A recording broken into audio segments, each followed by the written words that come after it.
Welcome back to my YouTube channel. ನಾನಿವತ್ತು ನುಗ್ಗೆ ಸೊಪ್ಪಿನ ಮೊಟ್ಟೆ ಪಲ್ಯನ ನಿಮ್ಮ ಜೊತೆ ಶೇರ್ ಮಾಡ್ಕೋತಾ ಇದ್ದೀನಿ. ಮಾಡಲಿಕ್ಕೆ ಬೇಕಾಗಿರುವಂತಹದ್ದು ಸಣ್ಣದಾಗಿ ಕಟ್ ಮಾಡಿರುವಂತಹ ಈರುಳ್ಳಿ, ಹಾಗೆ ಸಣ್ಣದಾಗಿ ಕಟ್ ಮಾಡಿರುವಂತಹ ನುಗ್ಗೆ ಸೊಪ್ಪು, ಮೊಟ್ಟೆ, ಅರಿಶಿಣದ ಪುಡಿ, ಉಪ್ಪು, ಎಣ್ಣೆ, ಒಂದು 2-3 ಟೇಬಲ್ ಸ್ಪೂನ್, ಹಾಗೆ ಸಣ್ಣದಾಗಿ ಕಟ್ ಮಾಡಿರುವಂತಹ ಹಸಿರು ಮೆಣಸಿನ್ಕಾಯಿ. ಇಷ್ಟಿದ್ರೆ ಸಾಕು, ಆರಾಮಾಗಿ ಮೊಟ್ಟೆ ಪಲ್ಯ ಮಾಡ್ಕೋಬಹುದು. ಸಖತ್ ಟೇಸ್ಟಿಯಾಗಿರುತ್ತೆ, ಟ್ರಸ್ಟ್ ಮೀ.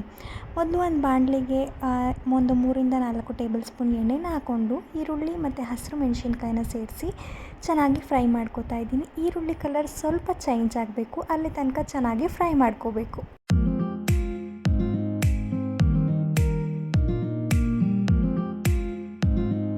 ಇವಾಗ ನೀವು ನೋಡ್ತಾ ಇದ್ದೀರಲ್ವ, ಸ್ವಲ್ಪ ಈರುಳ್ಳಿ ಬೆಂದಿದೆ. ಈಗ ನಾನು ನುಗ್ಗೆ ಸೊಪ್ಪನ್ನು ಸೇರಿಸ್ಕೊಂಡು ಮತ್ತೆ ಚೆನ್ನಾಗಿ ಮಿಕ್ಸ್ ಮಾಡ್ಕೋತಾ ಇದ್ದೀನಿ. ನುಗ್ಗೆ ಸೊಪ್ಪು ಹಸಿ ಸ್ಮೆಲ್ ಹೋಗೋವರೆಗೂ ಚೆನ್ನಾಗಿ ಫ್ರೈ ಮಾಡ್ಕೋಬೇಕು. ಇಲ್ಲಾಂದರೆ ನುಗ್ಗೆ ಸೊಪ್ಪು ಹಸಿ ಸ್ಮೆಲ್ ಇದ್ದರೆ ಮೊಟ್ಟೆ ಪಲ್ಯ ಅಷ್ಟು ಚೆನ್ನಾಗಾಗಲ್ಲ.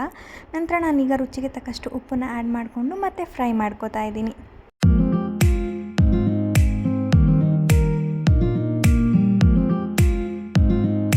ಈಗ ನಾನು ಏನು ಫ್ರೈ ಮಾಡ್ಕೊಂಡಿದ್ದೆ ಈರುಳ್ಳಿ, ಹಸಿರು ಮೆಣಸಿನ್ಕಾಯಿ ಹಾಗೆ ನುಗ್ಗೆ ಸೊಪ್ಪನ್ನೆಲ್ಲ ಸೈಡ್ಗೆ ಹಾಕ್ಕೊಂಡು ಈ ಕಡೆ ಸೈಡಲ್ಲಿ ನಾನು ಮೊಟ್ಟೆನ ಒಂದೊಂದಾಗಿ ಒಡೆದು ಹಾಕೋತಾ ಇದ್ದೀನಿ.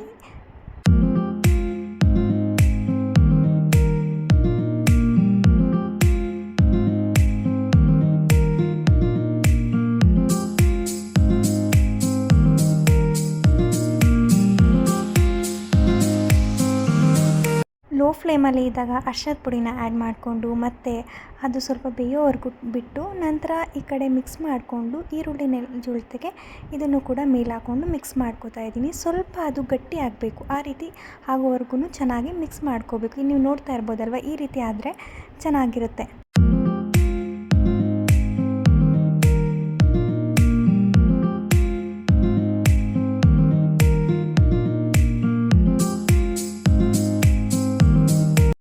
ಇಷ್ಟು ಮಾಡಿದ್ರೆ ಮೊಟ್ಟೆ ಪಲ್ಯ ರೆಡಿನೇ ಆಗಿಬಿಡುತ್ತೆ. ನೀವು ಕೂಡ ಟ್ರೈ ಮಾಡಿ, ಟ್ರಸ್ಟ್ ಮೀ. ಚಪಾತಿ ಅಥವಾ ಅನ್ನ ಸಾಂಬಾರಿಗೆ ಸೈಡ್ ಡಿಶ್ ಆಗಿ ಯೂಸ್ ಮಾಡಿದ್ರೆ ಸಕ್ಕತ್ತಾಗಿರುತ್ತೆ. ನೀವು ಕೂಡ ಟ್ರೈ ಮಾಡಿ, ಹೇಗೆ ಬಂತು ಅಂತ ಕಾಮೆಂಟಲ್ಲಿ ತಿಳಿಸಿ. ಹಾಗೆ ಸಬ್ಸ್ಕ್ರೈಬ್ ಮಾಡೋದನ್ನ ಮರಿಬೇಡಿ. Thank you.